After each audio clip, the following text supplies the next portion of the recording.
7 septembre 1566. Le héros hongrois des Thermopyles se tient dans la cour en flammes du château intérieur de Chigesva. Son armure est noircie par la chaleur. Le bras qui tient son épée tremble après 33 jours de combat ininterrompus. Derrière lui, les murs de la forteresse, construits par ses ancêtres, s'effondrent en poussière et en gravats. Devant lui, derrière une unique porte à peine assez large pour laisser passer 4 hommes de front, attend une armée de 100 000 gaillards ottomans. Il lui reste 600 hommes. 600 contre 100 000. Les chiffres, à ce stade, ne sont pas compliqués. Ils sont absolus. Aucun renfort n'arrivera. La retraite n'existe pas. Vienne les a abandonnés. L'empereur du Saint-Empire a fait une croix sur cette forteresse et sur chaque âme qui s'y trouve. Contre eux se dresse la plus grande machine de guerre que le monde ait jamais connue. Une armée qui a conquis Constantinople, soumis 3 continents et fait trembler les rois du Danube jusqu'au golfe Persique, a passé un mois entier à tenter de prendre ce seul petit château à la frontière hongroise. Et aujourd'hui, ce château tombera. Mais Zrinski ne s'agenouille pas. Il ne se rend pas. Il ne demande pas de conditions, n'offre pas de tribut, et ne se jette pas à terre devant la puissance écrasante du sultan ottoman. Au lieu de cela, il attache une clé à sa ceinture, la clé de la poudrière sous ses pieds, où 100 livres de poudre noire attendent une mèche allumée. Il tire son sabre.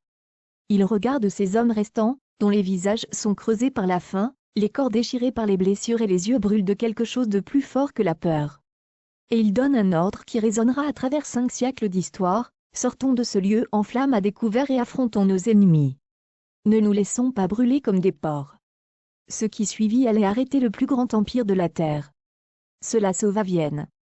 Cela changea l'équilibre des pouvoirs en Europe pour des générations. Et cela transforma un comte croate condamné en une légende immortelle. Ce moment final, cette charge suicidaire dans la gueule de l'enfer, n'était cependant que le dernier acte d'un siège si brutal, si barbare et si totalement apocalyptique que les soldats ottomans qui y survécurent refusaient de parler de ce dont ils avaient été témoins. Ceci est l'histoire de Chigesva, le siège qui tua un empire. Pour comprendre pourquoi 2300 hommes ont choisi de mourir dans une forteresse marécageuse à la frontière hongroise, nous devons d'abord comprendre la force à laquelle ils faisaient face. Nous devons comprendre l'Empire ottoman à l'apogée de sa puissance et nous devons comprendre l'homme qui le commandait. Soliman le Magnifique était sultan depuis déjà 46 ans lorsqu'en 1566, il tournait son attention vers Chigesva. 46 ans de succès militaires ininterrompus. 46 ans d'expansion qui ont transformé un puissant État régional en l'empire le plus redoutable depuis Rome. Considérez l'ampleur de ses conquêtes. En 1521, la 3e année de son règne, Soliman conquit Belgrade, une forteresse qui avait résisté à son arrière-grand-père et servi de clé de l'Europe centrale pendant des générations. En 1522, il chassa les chevaliers de Saint-Jean de Rhodes, mettant fin à 2 siècles de présence chrétienne en Méditerranée orientale. En 1526, à la bataille de Mohacs, il anéantit l'armée hongroise en moins de 2 heures, tua le roi Louis II et brisa le royaume médiéval de Hongrie en morceaux qui ne se réunirent plus jamais complètement. Il conquit Bagdad. Il contrôla la majeure partie de l'Afrique du Nord. Ses flottes dominaient la Méditerranée, la mer Rouge et le golfe Persique. Son empire s'étendait des murs de Vienne aux frontières de la Perse, des steppes ukrainiennes à la côte du Yémen. À son apogée, l'État ottoman contrôlait 25 millions de sujets et alignait des armées qu'aucune puissance chrétienne ne pouvait égaler en rase campagne. Les Européens l'appelaient le Magnifique. Les Ottomans l'appelaient Kanuni, le législateur, reconnaissant ainsi que ses réalisations s'étendaient au-delà des conquêtes militaires vers des réformes juridiques et administratives systématiques. Son poète de cour l'appelait l'ombre de Dieu sur terre. Ses ennemis l'appelaient simplement invincible. En 1566, Soliman avait 71 ans. Son corps le lâchait. La goutte avait paralysé ses jambes au point qu'il ne pouvait plus monter à cheval et devait être porté en litière. Son système digestif était dévasté par des décennies de nourriture de campagne et d'intrigues de cour. Son cœur faiblissait. Les médecins de la cour craignaient en privé que tout effort majeur ne le tue. Le sultan était cependant déterminé à mener une dernière campagne, une dernière grande expédition, pour assurer son héritage et achever la conquête de la Hongrie qu'il avait commencé 4 décennies plus tôt à Mohacs. Son objectif était Vienne, la capitale de l'Empire des Habsbourg, le siège de l'empereur du Saint-Empire romain germanique, le cœur symbolique de l'Europe catholique. La prise de Vienne ouvrirait la route vers Rome elle-même. La prise de Vienne assurerait la domination ottomane sur le continent pour des générations. Un seul obstacle se dressait sur son chemin, une petite forteresse gardant la route à travers la Hongrie. Un château appelé Chigesva, commandé par un noble croate nommé Nicolas Zrinski. Le sultan considérait cela comme un désagrément mineur. Ses généraux estimaient qu'il tomberait en 3 jours, peut-être 4. L'armée ralentirait à peine dans sa progression. Il se trompait catastrophiquement. Qui était cet homme qui osait défier un empire? Nicolas Zrinski, connu en croate sous le nom de Nicolas Zbig Zrinski, était issu de l'une des plus anciennes familles nobles des terres croates. Les Zrinski combattaient les Ottomans depuis des générations, perdant terre, richesse et membres de la famille dans les guerres frontalières sans fin qui ravageaient l'Europe du Sud-Est depuis la chute de Constantinople en 1453. Pour Nicolas, la résistance à l'expansion ottomane n'était pas un simple choix politique. C'était un héritage de sang transmis de père en fils à travers des siècles de carnage. En 1566, Zrinski avait environ 58 ans, un âge avancé pour l'époque, surtout pour un homme qui avait passé toute sa vie adulte au combat. Il avait servi la couronne des Habsbourg pendant des décennies, combattant dans des campagnes à travers la Hongrie et la Croatie et acquérant une réputation de tacticien offensif et de bravoure personnelle frisant la témérité. Il n'était pas un stratège au grand sens du terme. C'était un guerrier, un survivant, un homme qui avait regardé d'innombrables fois dans les yeux des combattants ottomans et avait vécu pour le raconter. En 1561, Zrinski fut nommé ban de Croatie, effectivement gouverneur militaire de la frontière croate, responsable de l'organisation de la défense frontalière contre les raids ottomans. C'était un poste avec d'immenses responsabilités et un soutien minimal. Le trésor des Habsbourg était perpétuellement vide. Les renforts promis de Vienne arrivaient tard ou pas du tout. La noblesse locale se querellait pour la préséance pendant que les pillards ottomans brûlaient leur village. Zrinski s'habitua à se battre avec tous les moyens qu'il pouvait rassembler, abandonné par un empire qui appréciait ses services mais refusait de les payer. Chigesva lui-même ne tombait pas techniquement sous l'autorité de Zrinski. La forteresse appartenait au royaume de Hongrie, non à la Croatie, et sa défense relevait théoriquement de la responsabilité de la noblesse hongroise et de l'administration impériale des Habsbourg. Cependant, lorsque la nouvelle parvint à Zrinski au milieu de l'année 1566 que Soliman lui-même menait une armée sans précédent vers la frontière hongroise, le ban croate comprit que les frontières formelles de son autorité n'avaient aucune importance. Si Chigesva tombait rapidement, l'armée ottomane déferlerait sur la Croatie sur sa route vers Vienne. Ses propres terres, son propre peuple et sa propre famille se trouveraient sur le chemin de cet ouragan. Zrinski partit pour Chigesva avec une garde personnelle d'environ 400 cavaliers croates. À son arrivée, il trouva une garnison d'environ 1900 hommes, un mélange de soldats croates et hongrois, de milices locales et d'un petit contingent de troupes professionnelles. La forteresse elle-même était modeste par rapport aux normes des grandes fortifications européennes. Elle se composait de 3 zones défensives concentriques, la vieille ville au sud, la nouvelle ville au centre et le château intérieur sur une petite île entourée de terrains marécageux et de voies navigables artificielles. Les murs étaient construits pour la guerre médiévale, non pour résister aux canons de siège massifs que les Ottomans avaient perfectionnés au fil des générations de conquête. Zrinski évalua la situation avec l'œil froid d'un vétéran. La forteresse ne pouvait pas résister éternellement. La garnison était trop petite, les murs trop faibles, les provisions trop limitées. Les renforts de Vienne ne venaient pas. L'empereur Maximilien II avait déjà pris la décision stratégique de concentrer ses forces à Vienne même et avait fait une croix sur la frontière hongroise comme indéfendable. Chaque homme à Chigesva était sacrifiable dans le calcul froid de la stratégie impériale. Mais sacrifiable ne signifiait pas inutile. Zrinski comprenait que même une forteresse condamnée pouvait servir un but. Chaque jour que l'armée ottomane passait sous ses murs était un jour où elle ne pouvait pas marcher sur Vienne.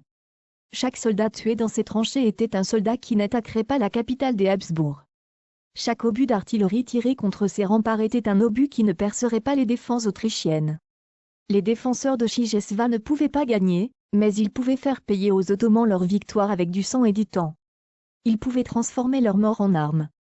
Zrinski rassembla ses officiers et leur expliqua la réalité stratégique. Il n'édulcorait pas les choses. Il n'offrait pas de faux espoirs de sauvetage ou de délivrance. Il leur dit exactement ce à quoi ils faisaient face et ce que signifierait leur sacrifice. Tout homme souhaitant partir avant le début du siège fut autorisé à le faire avec honneur. Choisir la vie n'était pas une honte. Selon les archives ultérieures, Pas un seul officier n'accepta l'offre. Ils comprenaient ce que Zrinski comprenait. Ils firent leur choix. Le lion croate se prépara à l'arrivée de l'ombre de Dieu. L'armée ottomane qui arriva à Chigesva dans les premiers jours d'août 1566 était la plus grande force militaire que Soliman ait jamais rassemblée pour une campagne européenne. Les sources contemporaines donnent diverses estimations, mais les historiens modernes acceptent généralement le chiffre d'environ 100 000 combattants, soutenus par 50 000 autres personnes de l'intendance, ingénieurs, ouvriers et personnel auxiliaire. Le noyau de cette force était le corps des janissaires. 12 000 fantassins d'élite, représentant les meilleurs soldats du monde connu. Les janissaires, recrutés à l'origine par le système du Devirmé, qui sélectionnait des garçons chrétiens des territoires conquis pour la conversion et l'entraînement militaire, étaient des soldats professionnels à une époque d'armées amateurs. Ils s'entraînaient constamment. Ils étaient équipés des armes à feu et de la technologie militaire les plus modernes. Ils combattaient avec la férocité disciplinée d'hommes qui n'avaient connu aucune autre vie. Les commandants européens qui affrontaient les janissaires en bataille ouverte les décrivaient couramment comme les adversaires les plus redoutables qu'ils aient jamais rencontrés. Les janissaires étaient soutenus par environ 15 6 pays. Des cavaliers féodaux de tout l'Empire qui devaient un service militaire en échange de concessions de terre. Ce n'étaient pas les pillards légers qui terrorisaient la frontière hongroise depuis des décennies. C'était une cavalerie lourde équipée d'armures et d'armes conçues pour le coup décisif sur le champ de bataille. Derrière eux suivaient des levées d'infanterie provinciale, des unités de siège spécialisées, des sapeurs et des ingénieurs, et l'immense cortège logistique nécessaire pour maintenir une telle armée en campagne. L'artillerie était particulièrement terrifiante. Les Ottomans avaient été des pionniers de la guerre à la poudre à canon bien avant la chute de Constantinople, et leur équipement de siège représentait plus d'un siècle d'expérience accumulée. L'armée était accompagnée de 300 canons, des pièces de campagne légères aux bombardes de siège massives capables de lancer des boulets de pierre de 800 livres. Les ingénieurs qui servaient ces armes avaient percé des murs que les Européens considéraient comme imprenables. Ils avaient réduit en gravats des forteresses sur 3 continents. Cette armée se déplaçait avec une efficacité terrifiante. La machine de guerre ottomane avait perfectionné la logistique des campagnes à grande échelle sur des terrains variés, établissant des dépôts de ravitaillement, maintenant la discipline en marche et coordonnant le mouvement d'unités disparates sur de vastes distances.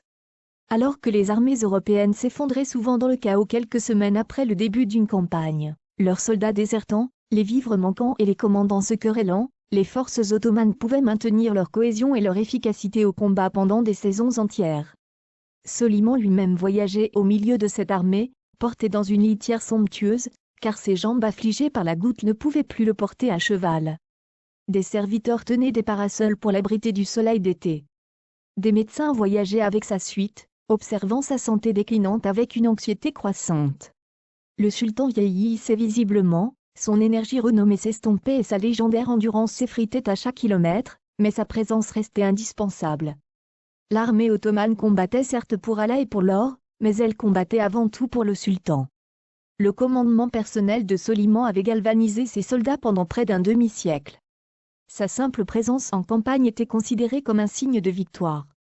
Pour les soldats marchant à travers l'été hongrois, savoir que l'ombre de Dieu elle-même chevauchait parmi eux valait 10 000 soldats supplémentaires. Le 5 août 1566, l'avant-garde ottomane apparut devant Chigesva. Les cavaliers qui atteignirent les sommets des collines à l'est de la forteresse contemplèrent un modeste château entouré de marais et de marécages. Une poignée de sentinelles patrouillait sur ses murs et l'aigle des Habsbourg flottait sur les tours. Cela semblait ridiculement inadéquat, un avant-poste frontalier qui s'effondrerait au premier assaut sérieux. Ils envoyèrent un message à l'armée principale. La forteresse est en vue. Le siège peut commencer. Le haut commandement ottoman estimait à 3 jours, peut-être 4, et ensuite il continuerait vers Vienne. Le siège de Chigesva commença officiellement le 6 août 1566, lorsque les ingénieurs ottomans commencèrent à construire les ouvrages de siège destinés à encercler progressivement la forteresse. Le combat, cependant, arriva encore plus tôt. Zrinski n'avait pas l'intention d'attendre passivement les préparatifs ennemis. Dans la nuit du 5 août, avant que l'armée ottomane ne soit pleinement arrivée, la cavalerie croate sortit des portes de Chigesva à la faveur de l'obscurité. Sans avertissement, ils frappèrent le camp de l'avant-garde ottomane, massacrant les gardes, dispersant les chevaux et incendiant les chariots de ravitaillement. Le raid accomplit peu d'un point de vista militaire. L'armée ottomane était trop grande pour être sérieusement endommagée par une telle piqûre d'épingle, mais cela envoya un message clair. Cette garnison ne se tapierait pas derrière les murs. Cette garnison allait se battre. Les Ottomans répondirent avec une force écrasante. Le 7 août, les lignes de siège encerclaient complètement la forteresse, coupant toute possibilité de fuite ou de ravitaillement. Des batteries d'artillerie furent déployées sur les hauteurs à l'est du château et le bombardement commença avec un grondement qui pouvait être entendu à 20 000 à la ronde. Imaginez ce son. Des centaines de canons tirant en salves coordonnées, dont les détonations fusionnaient en un rugissement continu faisant trembler la terre elle-même.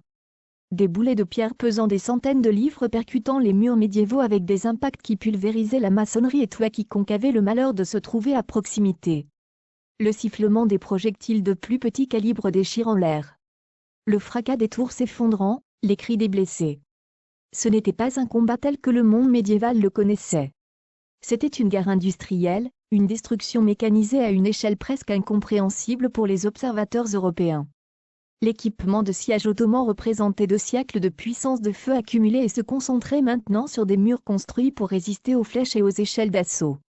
Pourtant, Chigesva ne tomba pas. Zrinski se prépara au bombardement du mieux qu'il put, retirant ses forces des positions les plus exposées et ordonnant la construction de renforts en terre derrière les murs de pierre. Lorsque les projectiles ottomans perçaient la maçonnerie, la terre tassée absorbait leur impact. Lorsque les tours s'effondraient, les gravats eux-mêmes créaient de nouveaux obstacles défensifs. La garnison apprit à se déplacer pendant les brèves pauses entre les cycles de bombardement, à s'abriter dans des positions préparées, à garder la poudre sèche et les armes prêtes. Plus important encore, Zrinski refusait de laisser l'artillerie ottomane opérer en paix. Nuit après nuit, des sorties croates frappaient les lignes de siège, tuant des ingénieurs, enclouant des canons, incendiant des chariots de munitions et des réserves de poudre. Elles forçaient les artilleurs ottomans à craindre de travailler la nuit, les obligeant à attendre la lumière du jour et réduisant les heures utilisables pour le pilonnage. Le prix était terrible. Chaque sortie laissait des cadavres dans les tranchées. Chaque raid nocturne signifiait des hommes qui ne revenaient pas à la forteresse.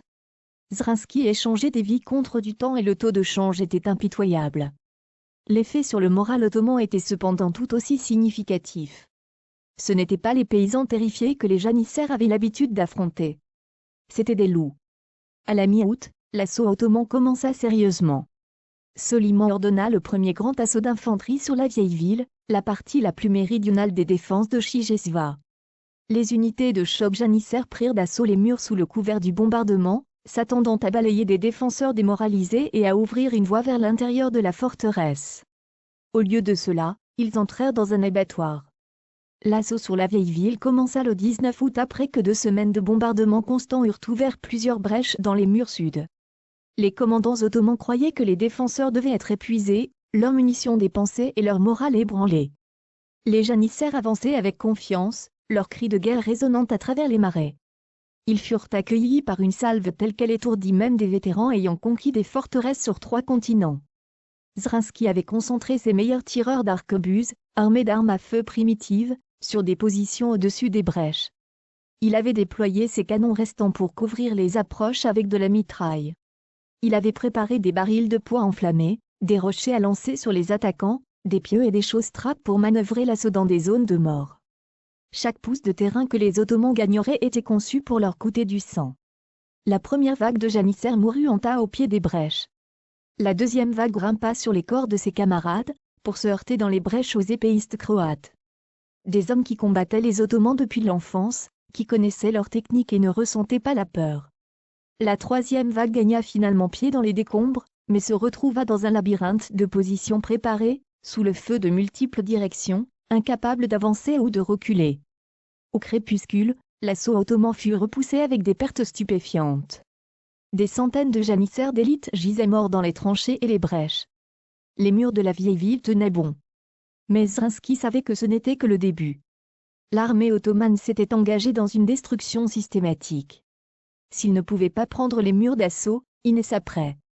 Les sapeurs commencèrent à creuser des tunnels sous les fortifications de la vieille ville et à les remplir de poudre noire pour la démolition. Les contre-mineurs de la garnison tentaient d'intercepter ces tunnels, ce qui menait à des combats souterrains désespérés dans des galeries à peine assez larges pour qu'un homme puisse y brandir une hache. Les hommes combattaient dans le noir, dans la boue, dans un air si vicié que les torches n'y brûlaient pas. Ils se noyaient quand les défenseurs inondaient les galeries. Ils brûlaient vifs quand des feux étaient allumés à l'embouchure des tunnels. Ils mouraient asphyxiés, ensevelis ou poignardés dans l'obscurité totale. Le 21 août, une explosion massive de mines fit s'effondrer une partie du mur principal de la vieille ville. L'explosion fut si puissante qu'elle fut ressentie jusque dans la tente de Soliman à un quart de mille de là. Une colonne de feu et de débris monta vers le ciel. Et quand la fumée se dissipa, une brèche de 50 pieds de large s'était ouverte dans les fortifications. Les janissaires attaquèrent immédiatement, se ruant dans la brèche avant que les défenseurs ne puissent récupérer. Cette fois, ils étaient tout simplement trop nombreux. Les défenseurs croates combattirent au corps à corps dans les décombres, mais ils étaient surpassés à 10 contre 1 et le poids du nombre ottoman les repoussa inexorablement. Zrinski ordonna la retraite vers la nouvelle ville. Le repli se fit sous le feu, l'arrière-garde tombant presque jusqu'au dernier homme pour gagner du temps afin que leurs camarades puissent se replier via les ponts reliant la vieille ville aux fortifications centrales. Les soldats ottomans, fous de la fièvre du combat, poursuivirent les défenseurs de si près que les attaquants et les défenseurs se mêlèrent dans les ruelles étroites, se poignardant, se taillant en pièces et se noyant dans les douves séparant les zones défensives. Au coucher du soleil le 22 août, la vieille ville était aux mains des Ottomans. Le siège avait duré 17 jours. Zrinski avait perdu environ 600 hommes, un quart de sa garnison d'origine, mais les Ottomans en avaient perdu plus de 5000. La prise de la vieille ville devait être décisive. La doctrine de siège standard disait qu'une fois les défenses extérieures tombées, les fortifications intérieures suivraient rapidement. Le moral des défenseurs s'effondrerait. Les vivres s'épuiseraient. Leur chef reconnaîtrait la futilité de toute résistance supplémentaire et négocierait les conditions. Zrinski ne négociait pas. Les combats pour la nouvelle ville commencèrent le 23 août et durèrent 9 jours supplémentaires imbibés de sang. Chaque tactique qui avait échoué dans la vieille ville fut répétée avec un désespoir croissant. Bombardement d'artillerie, sapes, assauts d'infanterie massifs. À chaque fois, les défenseurs repoussaient les attaques avec la même détermination féroce qui avait caractérisé la première phase du siège. Les conditions à l'intérieur de la forteresse se détérioraient rapidement. Les réserves de nourriture s'amenuisaient. L'eau fraîche devait être rationnée, car les ingénieurs ottomans détruisaient systématiquement les puits et les citernes à portée de leur artillerie. Les réserves de munitions étaient critiquement basses. Les défenseurs en étaient réduits à ramasser les balles de mousquet ottomanes tirées pour les recharger. Les hommes indemnes devenaient rares. La plupart de la garnison portait maintenant des blessures qui, dans n'importe quelle campagne normale, les auraient mis hors de combat. Et pourtant, ils se battaient. Les commandants ottomans commencèrent à signaler un phénomène inquiétant dans la tente de Soliman. La garnison ne se comportait pas comme une force assiégée. Il n'y avait aucun signe de la démoralisation qui précédait habituellement la capitulation. Aucun déserteur essayant de se faufiler à travers les lignes, aucun message secret offrant de négocier, aucun relâchement visible des préparatifs défensifs. Si quelque chose, la résistance devenait plus intense à mesure que le siège se prolongeait. Il semblait que les hommes de Chigesva puisaient leurs forces dans leur mort imminente, au lieu de désespérer à son sujet. Soliman lui-même montrait des signes d'épuisement. Le sultan de 71 ans s'attendait à célébrer la prise de Chigesva dans la semaine suivant son arrivée. Au lieu de cela, il regardait ses meilleures troupes se faire saigner à blanc devant des murs défendus par une poignée de Croates. Sa goutte s'aggravait. Ses médecins étaient de plus en plus inquiets des symptômes suggérant que son cœur faiblissait. Le stress du siège prolongé le tua visiblement. Le sultan refusait cependant de reculer ou de déléguer le commandement. Sa fierté ne le permettait pas. Cette forteresse insignifiante le défiait, l'humiliait et se moquait de son invincibilité. Il voulait voir sa chute, même si cela devait lui coûter son dernier souffle. Et c'est ce qui arriva. À la fin août, le siège s'était transformé en une guerre d'usure qui ne favorisait aucune des deux parties. Les Ottomans avaient la supériorité numérique et les ressources pour un long siège. Mais chaque jour passé à Chigesva était un jour perdu pour la campagne. L'automne approchait. Les routes allaient bientôt se transformer en boue. L'opportunité d'atteindre Vienne avant l'hiver s'évaporait. Le grand vizir Sokollu Mehmed Pacha, le plus haut commandant ottoman après le sultan lui-même, commença à plaider pour contourner la forteresse. Il argumentait qu'il devrait laisser un écran pour contenir la garnison et continuer avec l'armée principale vers Vienne. L'objectif stratégique était la capitale des Habsbourg, Pas cet avant-poste obstiné. Laisser Chigesva mourir de faim pendant que les bannières ottomanes flotteraient sur les murs autrichiens. Soliman refusa. La forteresse était devenue une affaire personnelle pour lui. Sa résistance continue était une insulte à son honneur, un défi à son autorité et une tache sur son héritage qui ne pouvait être tolérée. Vienne attendrait. Chigesva tomberait. Le sultan ordonna de doubler les efforts. Des troupes fraîches furent amenées de l'arrière. Le bombardement d'artillerie s'intensifia. La sape s'étendit jusqu'à ce que le sol sous la nouvelle ville soit criblé de tunnels comme un rayon de miel. Le 1er septembre, la défense qui avait tenu 9 jours s'effondrait enfin. La percée eut lieu le 2 septembre. Une série coordonnée d'explosions de mines fit s'effondrer plusieurs sections des murs de la nouvelle ville simultanément. Les troupes d'assaut ottomanes se ruèrent dans les brèches avant que la poussière ne retombe, et décimèrent les positions défensives par leur simple supériorité numérique. Zrinski, combattant en première ligne avec un sabre dans chaque main, fut blessé 3 fois, mais refusa de quitter le combat. Les combats dans les rues de la nouvelle ville furent apocalyptiques. Les bâtiments brûlaient. Les hommes se battaient dans la fumée et la cendre, leur identité se perdant dans le chaos. Les défenseurs croates reculaient de barricade en barricade, vendant chaque mètre de terrain contre du sang ottoman. Les morts gisaient si densément dans certaines ruelles que les survivants devaient grimper sur les corps pour continuer à se battre. À la nuit tombée, la nouvelle ville était tombée. Zrinski ordonna une dernière retraite vers le château intérieur, la petite forteresse insulaire qui était la dernière redoute de Chigesva. Moins de 800 hommes traversèrent la chaussée avant que les ponts ne soient détruits derrière eux. Le château intérieur était minuscule, peut-être 100 mètres de large, entouré d'eau et de marais, accessible seulement par une unique route étroite. Il ne pouvait pas être sérieusement défendu contre les forces qui lui faisaient face. Ses murs étaient déjà endommagés par un mois de bombardement. Sa garnison était épuisée, blessée et affamée. Les munitions étaient presque épuisées. Tout le monde à l'intérieur savait que c'était la fin. Ce que les défenseurs de Chigesva ne savaient pas, ce que personne en dehors de l'entourage le plus proche de Soliman ne savait, c'est que le siège avait déjà réclamé sa victime la plus importante. Dans la nuit du 5 septembre, alors que les ingénieurs ottomans préparaient l'assaut final sur le château intérieur, le sultan Soliman le Magnifique mourut dans sa tente. La cause exacte de la mort n'a jamais été officiellement déterminée. Les protocoles de la cour ottomane interdisaient un examen détaillé du cadavre du sultan et les médecins qui l'avaient soigné furent ensuite exécutés pour assurer leur silence.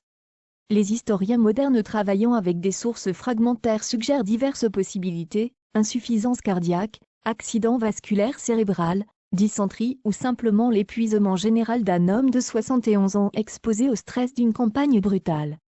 Ce qui est certain, c'est que Soliman mourut à portée de vue de la victoire, quelques heures seulement avant l'attaque qui devait enfin briser la forteresse qui lui avait résisté pendant un mois. Il mourut au son du bombardement, sentant la fumée du château en flammes et sachant que l'armée la plus puissante de son empire luttait encore contre quelques centaines de Croates blessés. Le timing ne pouvait pas être pire. L'armée ottomane était prête pour l'assaut final. Les commandants janissaires attendaient l'ordre d'attaquer à l'aube. Si la nouvelle de la mort du sultan se répandait dans le camp, l'impact psychologique serait dévastateur. Une mutinerie était possible. Une désertion massive était probable. Toute la campagne pourrait s'effondrer dans le chaos. Le grand vizir Sokolu Mehmed Pacha prit une décision qui définit son héritage. Il dissimula la mort du sultan. Le médecin témoin des derniers instants de Soliman fut étranglé dans l'heure. Les serviteurs qui assistaient le sultan furent discrètement exécutés. Le corps fut préservé aussi bien que les méthodes disponibles le permettaient, vêtu de robes impériales et assis bien droit dans le carrosse du sultan. Les serviteurs reçurent l'ordre de continuer les activités habituelles autour de la tente impériale, préparant les repas, portant des messages et maintenant la fiction d'un empereur vivant. Sokolu falsifia des ordres impériaux ordonnant l'assaut final sur Chigesva. Il signa avec le sceau de Soliman. Il envoya des cavaliers au commandant janissaire avec des instructions qui, pour autant que quiconque le sache, venaient de l'ombre de Dieu elle-même. L'attaque continuerait. Officiellement, le sultan se reposait simplement dans sa tente, trop épuisé par la campagne pour observer personnellement la victoire finale. Ses armées combattraient en son nom, sa gloire serait assurée et personne ne connaîtrait la vérité avant qu'il ne soit trop tard pour que cela importe. 7 septembre 1566, dernière nuit du siège. À l'intérieur du château intérieur, Environ 600 survivants de la garnison d'origine se sont rassemblés pour écouter le discours de leur commandant. Les murs autour d'eux brûlaient. L'artillerie ottomane avait mis le feu aux structures en bois dans toute l'enceinte et il n'y avait plus assez d'eau pour éteindre les flammes. Au matin, tout le château serait en feu. Quiconque resterait à l'intérieur brûlerait vif. Zrinski rassembla ses hommes dans la cour, le seul endroit encore relativement libre de fumée et de débris. Il avait 58 ans. Il avait été blessé 7 fois pendant le siège. Son visage était noirci par les résidus de poudre et de cendre. Sa voix, rauque d'avoir crié des ordres dans le vacarme de la bataille, portait à peine jusqu'au bord de la foule. Mais chaque homme tendait l'oreille. Selon le témoignage de quelques témoins ayant survécu au jour suivant, Zrinski parla simplement et directement. Il n'offrit pas de faux espoirs. Il ne prétendit pas que les secours pouvaient encore arriver. Il leur dit la vérité. Demain, ils allaient tous mourir. Il n'y avait pas d'échappatoire. Le seul choix restant était la manière dont ils allaient mourir. Ils pouvaient brûler dans le château. Il dit que les flammes les prendraient avant que les Ottomans ne percent les derniers murs. Ce serait peut-être une mort indolore. Certainement rapide. Personne ne leur en voudrait s'ils choisissaient cette fin. Ou bien ils pouvaient sortir en combattant. Zrinski s'était préparé à ce moment. Dans la poudrière sous le château, 100 livres de poudre noire attendaient avec une mèche à combustion lente. Lorsque la mèche s'éteindrait, ce qui était prévu pour environ 30 minutes après l'allumage, l'explosion détruirait tout ce qui restait de Chigesva et tuerait tout le monde dans ses murs. Les soldats ottomans se ruant dans le château pour revendiquer la victoire mouraient par centaines dans l'explosion. Le plan était simple, allumer la mèche, ouvrir les portes, attaquer les lignes ottomanes, combattre jusqu'à la mort et, en mourant, emporter avec soi en enfer autant d'ennemis que possible. Cette charge finale n'avait aucun but tactique. 600 hommes épuisés et blessés ne pouvaient pas vaincre 100 000 soldats frais. Il n'y avait aucune chance de percer les lignes de siège ottomanes ni de fuir vers l'intérieur des terres. Ce n'était pas une opération militaire. C'était une déclaration. Zrinski demanda si quelqu'un souhaitait tenter de s'échapper avant l'attaque. Les marais autour du château offraient des chemins qu'un homme désespéré pourrait emprunter dans l'obscurité. Les Ottomans pourraient ne pas remarquer quelques individus s'éclipsant dans le chaos. Personne ne penserait du mal de s'il tentait de survivre. Selon tous les témoignages qui nous sont parvenus, pas un seul homme ne s'avança. Les défenseurs passèrent leur dernière nuit à se préparer. Ils nettoyèrent leurs armes. Ils prièrent. Ceux qui avaient apporté des habits de fête, des robes de mariage, des vêtements de cérémonie, de la soie qu'ils gardaient pour leur enterrement, les revêtirent. Ils mouraient comme ils avaient vécu, fiers, comme des Croates, insoumis. Ils attendirent l'aube. 7 septembre 1566, 7 heures du matin. Le bombardement ottoman reprend aux premières lueurs du jour, mais ce n'est presque plus qu'une formalité. Tout le monde sait qu'aujourd'hui le siège prendra fin. Le château intérieur brûle déjà. Les murs s'effondrent. Il n'y a plus rien à bombarder. Les colonnes d'assaut janissaires se forment devant l'étroite voie d'accès menant à la porte du château. 12 000 combattants d'élite se préparent à attaquer une position défendue par 600 blessés ambulants. Leurs commandants leur ont dit que ce serait facile. Une dernière opération de nettoyage, une marche victorieuse, une chance de piller avant que l'armée ne continue vers Vienne. À l'intérieur du château en flammes, le comte Nicolas Zrinski allume la mèche. Il porte un cafetan de soie que le sultan lui-même lui avait offert des années auparavant lors d'une des brèves périodes de paix entre les empires. Autour de son cou pend une chaîne en or d'une valeur de 100 ducats. À sa ceinture est attachée la clé de la poudrière. Une dernière ironie garantissant que même dans les bras de la mort, il portera l'instrument de la destruction ottomane. Ses hommes sont alignés derrière lui dans la cour. Ce n'est plus une formation militaire. Ils sont quelque chose d'autre, quelque chose qui transcende les catégories ordinaires de la guerre. Ce sont des hommes déjà morts et nés de nouveau pour un but qui n'admet pas la peur. La porte du château s'ouvre. Ce qui suit se déroule en quelques secondes, mais on s'en souviendra pendant des siècles. 600 hommes s'élancent sur le chemin étroit contre les lignes ottomanes. Ils poussent un rugissement de défi sans parole qui couvre le crépitement des flammes et le grondement des canons. Ils tirent leurs dernières munitions en courant, fauchant les premiers rangs de janissaires surpris. Ils manient des sabres, brandissent des lances, tuent à main nue quand leurs armes se brisent. Zrinski mène de front. Il abat 3 soldats ottomans avant d'être touché à la poitrine par une balle de mousquet. Il titube, mais ne tombe pas. il tue un autre homme. Une deuxième balle de mousquet le frappe à la tête. Il s'écroule au sol. L'attaque ne s'arrête pas. Les défenseurs survivants piétinent le corps de leur commandant, les Ottomans morts, les mourants, les criants et les tombés. Ils se battent avec la force de fous, avec la force de ceux qui sont déjà morts, avec la force d'hommes qui ont transformé leur peur en quelque chose de plus dur que l'acier. Les lignes ottomanes fléchissent. Pendant quelques minutes impossibles, 12 000 janissaires reculent devant 600 fantômes attaquants. L'attaque a de l'inertie. Elle a de la fureur. Elle a le poids de 33 jours de souffrance et de sacrifice compressés en une dernière explosion de violence. Et puis, inévitablement, le nombre l'emporte. Les officiers ottomans rallient leurs soldats. Des régiments frais déferlent des ailes. Les défenseurs attaquants sont encerclés, enfermés, submergés. Un par un, ils tombent, abattus, transpercés, écrasés par le poids du nombre. En 30 minutes, chaque défenseur est mort. Les soldats ottomans se ruent dans le château en flammes, avides de butin pour célébrer leur victoire. Des milliers se pressent dans les espaces étroits, cherchant des trésors, achevant les blessés, dépouillant les morts. Et à ce moment, la poudrière explose. L'explosion tue instantanément environ 3000 soldats ottomans. Les témoins en bordure des lignes de siège décrivent une colonne de feu qui s'est élevée plus haut que les murs du château. Débris, pierres, poutres et corps humains pleuvent dans un rayon d'un quart de mille. L'onde de choc jette des hommes à terre à 100 mètres du lieu de l'explosion. Pendant un long moment après l'explosion, il n'y a que de la fumée et du silence. Puis les cris commencent. Les blessés sont partout. Des hommes aux membres arrachés. Des hommes brûlés sur tout le corps. Des hommes aveuglés par l'éclair, sourds à cause de l'explosion, titubant sous le choc dans les décombres. L'armée ottomane, qui célébrait sa victoire il y a un instant, fait maintenant face à un désastre de masse auquel elle n'est absolument pas préparée. Et dans le chaos, une rumeur terrifiante commence à se répandre, le sultan est mort.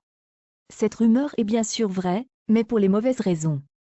Les soldats croient que Soliman a péri dans l'explosion.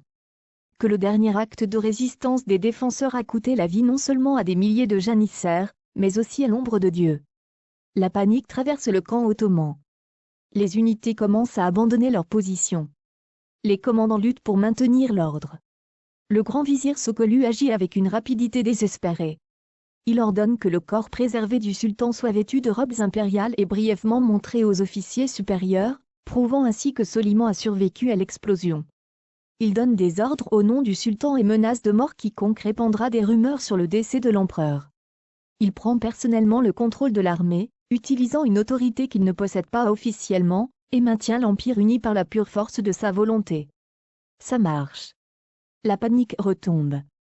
La discipline est rétablie. L'armée ne s'effondre pas dans le chaos. Mais la campagne est terminée. Sokolu sait qu'il ne peut pas continuer vers Vienne. L'armée a perdu plus de 25 000 hommes tués lors des assauts, dans l'explosion, par maladie et épuisement.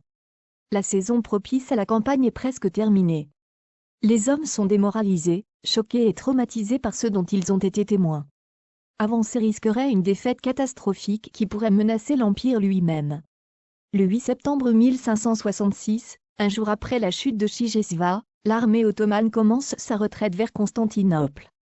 Vienne est sauvée, l'Europe est sauvée, et les 2300 hommes qui ont rendu cela possible gisent enterrés dans les cendres d'un château qui n'existe plus. La retraite de Chigesva ne ressemblait à aucune autre retraite dans l'histoire ottomane. En réalité, c'était une représentation théâtrale de 48 jours conçue pour dissimuler la mort de l'empereur. Chaque matin, des serviteurs entraient dans la tente de Soliman comme s'ils préparaient le sultan pour la marche du jour. Chaque soir, des repas étaient portés dans ses appartements et ressortis intacts par des serviteurs de confiance. Les médecins faisaient des rapports sur l'amélioration de la santé du sultan. Les commandants recevaient des ordres écrits avec le sceau impérial. Et au centre de cette fiction élaborée siégeait le corps embaumé de Soliman dans un carrosse, vêtu de robes d'apparat, parfois exposé à travers une fenêtre soigneusement placée pour rassurer les soldats que leur empereur vivait toujours. Sokolu fut impitoyable dans le maintien de la tromperie. Quiconque exprimait un doute sur l'état du sultan disparaissait. Le médecin qui était présent lors des dernières heures de Soliman fut étranglé. Les serviteurs qui en savaient trop furent tués. Le nombre de personnes connaissant la vérité se réduisit à une poignée des agents les plus fidèles du grand vizir. La raison de ce secret extraordinaire était purement politique. La mort de Soliman déclencherait une crise de succession. Son fils Salim attendait à Constantinople pour monter sur le trône. Mais la succession ottomane n'était jamais calme. D'autres prétendants pouvaient émerger. Les janissaires pourraient exiger des concessions en échange de leur loyauté. Les gouverneurs provinciaux pourraient profiter de l'occasion pour se détacher du contrôle impérial. Toute la structure du pouvoir ottoman pourrait s'effondrer si la transition n'était pas gérée avec une précision absolue. La tromperie de Sokollu gagna du temps. Pendant 48 jours, l'Empire fonctionna comme si rien n'avait changé. Des ordres sortaient de la tente impériale. Le tribut continuait d'arriver. Les rivaux potentiels n'étaient pas sûrs de leur moment. Lorsque l'armée atteignit enfin Belgrade, Sokollu jugea que le danger était passé. Salim fut averti par un courrier secret et sécurisa Constantinople. La succession était assurée. Le 21 octobre 1566, 6 semaines après la mort réelle de Soliman, le grand vizir annonça publiquement que le sultan était décédé. Le chagrin fut sincère. La douleur fut réelle.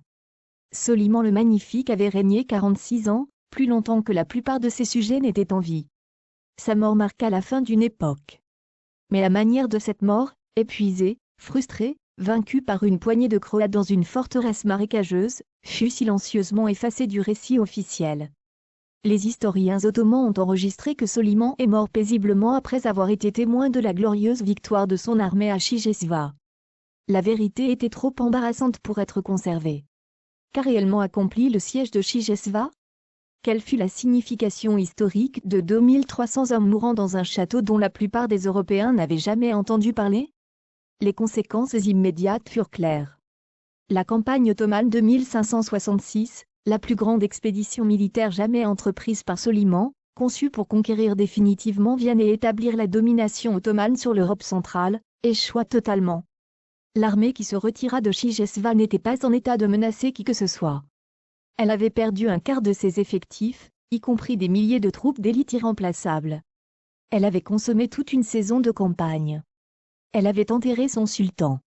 Vienne ne tomba pas en 1566. Elle ne tomba pas non plus en 1583, lorsque les Ottomans tentèrent à nouveau. Elle résista aussi au grand siège de 1683, la dernière grande tentative ottomane de conquérir l'Europe centrale. À chaque fois, le souvenir de Chigesva planait au-dessus des défenseurs comme la preuve que l'invincibilité ottomane est un mythe et qu'une garnison déterminée peut faire saigner même le plus grand empire. L'impact stratégique s'étendit bien au-delà de la campagne immédiate. L'Empire ottoman avait atteint son zénith. Après Soliman, il n'y aura plus de grands sultans menant personnellement les armées. L'Empire existera encore des siècles, continuera de représenter une menace pour l'Europe chrétienne, gagnera des batailles et conquérera des territoires. Mais l'ère de l'expansion sans limite était terminée. L'élan était brisé. Les historiens débattent de la part de Chigesva dans cette transformation. L'Empire ottoman montrait des signes de surextension avant même 1566. Son économie était tendue. Sa technologie militaire commençait à prendre du retard sur les innovations européennes. Son système politique était vulnérable aux faiblesses des sultans individuels d'une manière que les gouvernements plus décentralisés ne l'étaient pas. Mais la symbolique a son importance. Chigesva a montré que les Ottomans pouvaient être arrêtés non pas par de grandes armées ou de puissants royaumes, mais par des hommes ordinaires refusant de céder. Cette démonstration résonna à travers les siècles suivants, renforçant la résistance dans des endroits qui auraient pu autrement se rendre, et encourageant la résistance dans des situations où la soumission semblait auparavant être la seule option. Le corps du comte Nicolas Zrinski fut retrouvé dans les décombres devant la porte du château.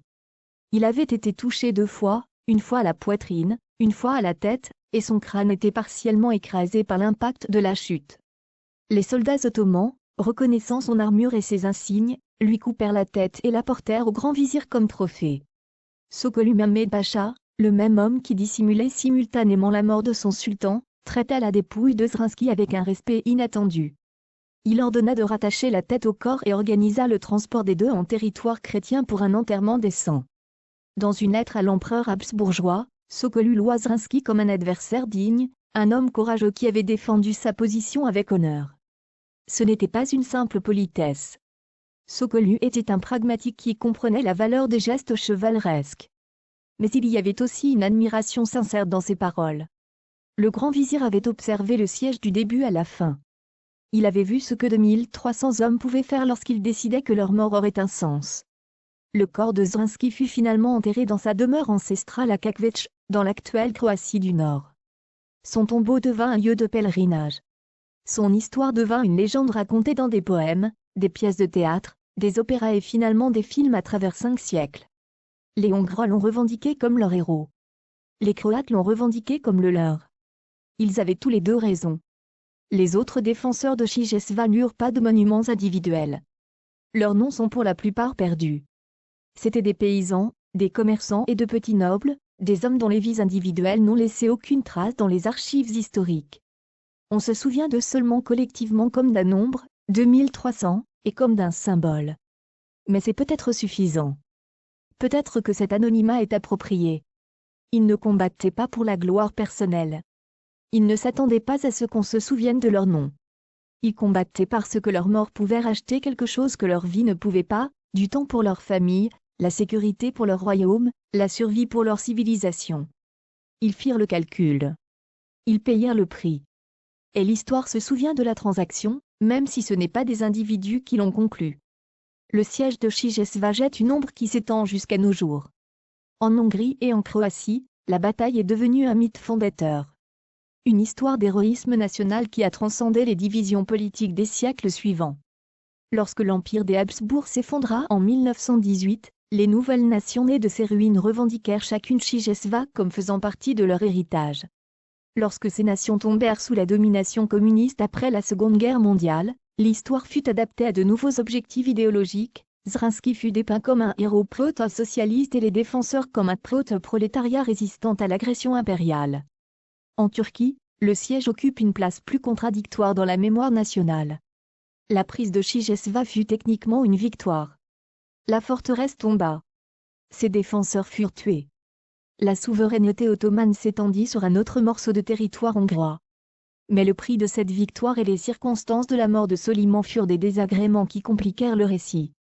Les historiens turcs ont généralement préféré souligner d'autres aspects du règne de Soliman, ses réformes juridiques, son mécénat architectural et l'expansion des territoires ottomans sur d'autres champs de bataille. La forteresse elle-même n'existe plus. Ce que le siège n'a pas détruit, les siècles suivants l'ont effacé. Les marais ont été asséchés. Les ruines ont été démolies ou intégrées dans des constructions ultérieures. Une ville moderne appelée Chigesva s'étend sur l'emplacement approximatif des combats, avec des monuments et des mémoriaux marquant le site de la célèbre dernière résistance. Les archéologues ont mis au jour des parties des fortifications d'origine et trouvé des boulets de canon, des fragments d'armes et les os d'hommes morts depuis 4 siècles et demi. Le monument le plus poignant est peut-être le parc de l'amitié hongro-turque commun fondé en 1994 sur une colline près du champ de bataille. Il contient les tombes symboliques de Zrinski et de Soliman, ennemis dans la vie, unis dans la mort, commémorés ensemble par des nations qui ont cessé de se faire la guerre depuis longtemps. Le parc reconnaît une vérité que le siège lui-même a montrée. Les hommes qui combattent et meurent dans ces conflits sont souvent plus semblables que différents. Liés par les mêmes codes d'honneur, confrontés aux mêmes peurs, prenant les mêmes décisions impossibles. L'histoire est écrite par les survivants. Mais parfois, les morts ont le dernier mot. Nous avons commencé cette histoire par une question, comment 2300 hommes ont-ils sauvé l'Europe de l'Empire ottoman? La réponse n'est pas simple. L'histoire ne fonctionne pas sur la base de relations de cause à effet pur. L'Empire ottoman n'a pas échoué dans sa conquête de l'Europe uniquement à cause de Chigesva.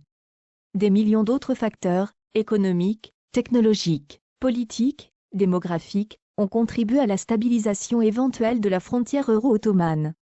Affirmer que Zrinski et ses hommes ont sauvé le continent à eux seuls signifierait tomber dans une simplification héroïque que l'histoire réelle soutient rarement. Et pourtant, il existe des moments où l'histoire pivote.